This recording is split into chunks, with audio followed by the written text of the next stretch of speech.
Ya, Assalamualaikum warahmatullahi wabarakatuh.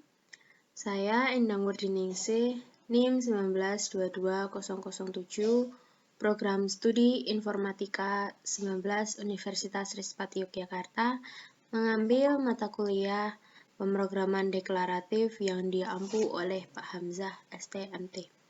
Di sini saya akan membuat tutorial sekaligus penjelasan mengenai salah satu materi yang pernah diberikan, yaitu kalimat deklaratif. Kalimat deklaratif dan contohnya. Kalimat deklaratif atau proposisi adalah kalimat yang bernilai benar atau salah, tetapi tidak keduanya. Nah, di sini ada beberapa contoh proposisi. Yang pertama, 3 ditambah 4 sama dengan 7. Yang kedua, 6 adalah bilangan ganjil. Yang ketiga, Jakarta adalah ibu kota Indonesia. Yang keempat, penduduk Pulau Jawa berjumlah 10.000 jiwa.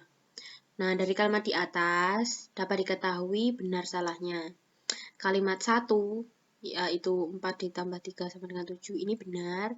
Dan yang kalimat 3, Jakarta adalah ibu kota Indonesia, ini juga benar. Dan kalimat 2, yang 6 adalah bilangan ganjil, ini adalah salah, karena 6 adalah bilangan genap. Dan yang kalimat keempat, penduduk Pulau Jawa berjumlah 10.000 jiwa.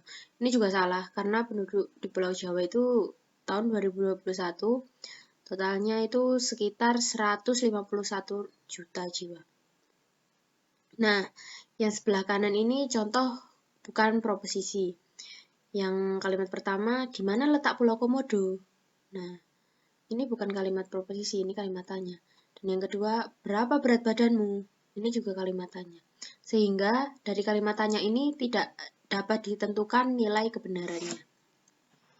Lanjut, dalam materi logika matematika, kalimat deklaratif diartikan sebagai kalimat yang menerangkan suatu hal yang spesifik, baik itu benar ataupun salah.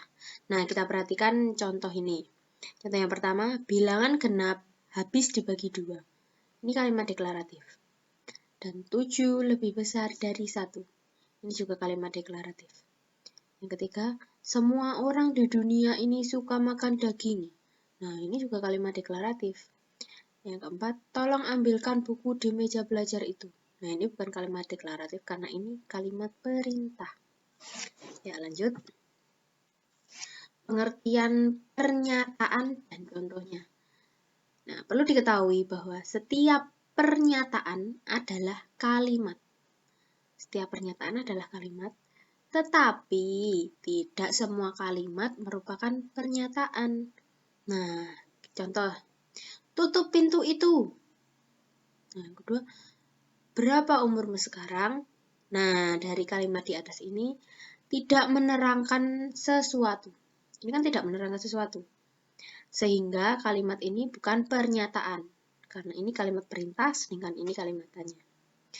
Nah, kalimat yang dapat digolongkan pernyataan adalah kalimat yang menerangkan sesuatu atau kalimat deklaratif.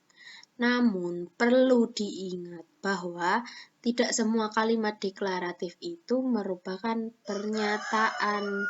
Nah, kita perhatikan contoh kalimat-kalimat deklaratif. Di bawah ini, gedung itu tinggi. Nasi pecel enak. Nah, kalimat di atas ini, kalimat ini bisa benar, bisa salah. Tetapi ini sifatnya relatif, kan kita nggak tahu gedung yang dimaksud ini gedung mana.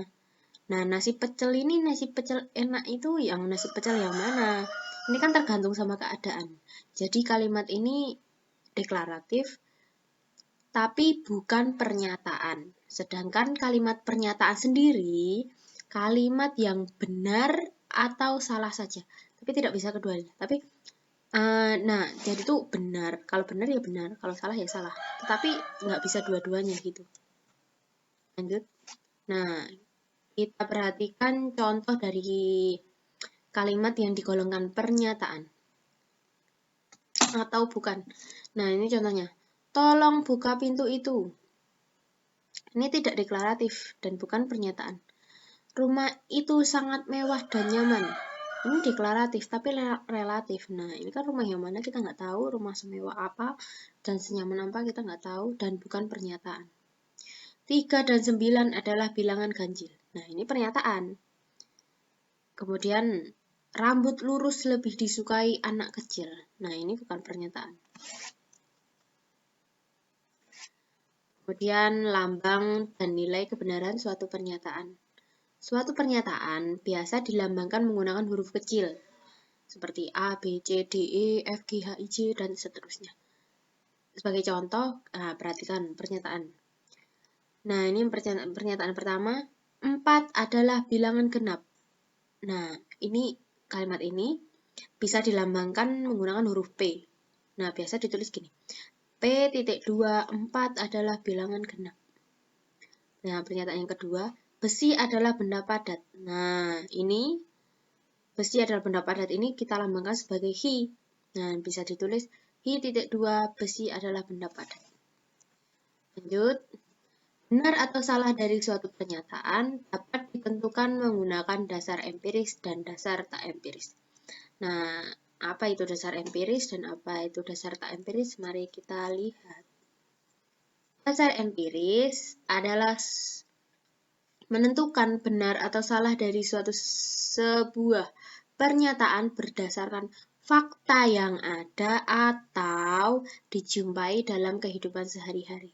Sebagai contoh, ibu kota Jawa Tengah adalah Semarang. Nah, ini merupakan pernyataan benar. Karena kita ketahui faktanya itu emang Semarang itu ibu kotanya Jawa Tengah.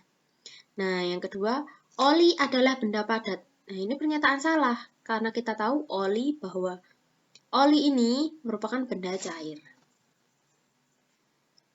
Lanjut, dasar tak empiris. Nah, tadi kan dasar empiris sudah, sekarang dasar tak empiris. Menentukan benar atau salah dari sebuah pernyataan dengan memakai perhitungan dalam matematika. Jadi ini perlu hitung-hitungan. Nah, sebagai contohnya ini. Akar persamaan 4x plus 1 sama dengan 9 adalah 2. Ini merupakan pernyataan benar. Nah, coba kita hitung ya. Ini 9, ini satunya pindah ke samping 9 jadi min. 9 min 1 sama dengan 8. Nah, ini masih 4x sama dengan 8. X sama dengan 8 per 4 sama dengan 2. Jawabannya benar.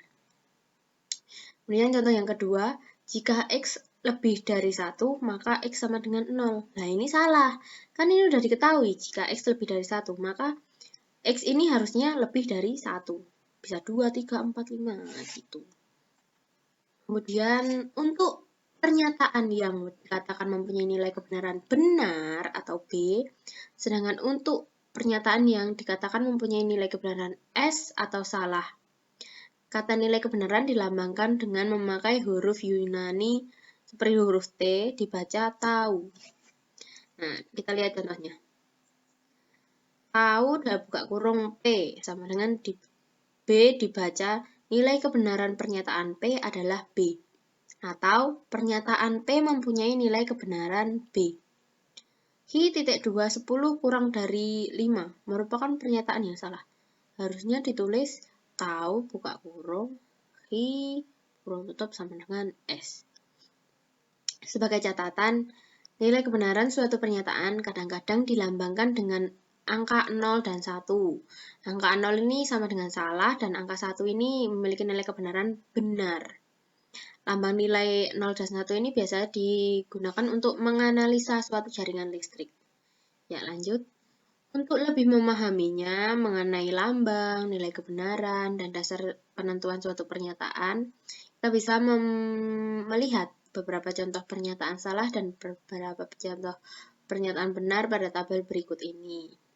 Nah, P.2 Bandar Lampung adalah ibu kota Provinsi Lampung. Ini pernyataannya benar.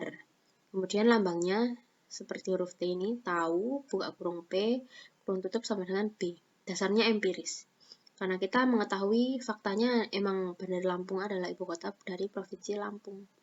Kemudian kalimat yang kedua, Hi.2 9 habis dibagi 3. Nah, ini pernyataan benar. Lambangnya tahu, buka kurung, Hi, kurung tutup sama dengan P. Dasarnya dasar tak empiris karena ini menggunakan perhitungan matematika. Lanjut, R adalah air. R.2, air adalah zat padat. Nah, ini pernyataan salah karena air itu zat cair. Lambangnya tahu, buka kurung R, buka kurung tutup sama dengan S. Dasarnya empiris, karena ini faktanya. Menggunakan fakta. S.22 adalah bilangan ganjil. Nah, ini pernyataan salah. Karena 2 ini adalah genap, lambangnya tahu S sama dengan S. Empiris. Nah, ya sekian dari tutorial dan penjelasan saya mengenai materi kalimat deklaratif. Apabila ada kurang dan lebihnya, mohon maaf. Wassalamualaikum warahmatullahi wabarakatuh.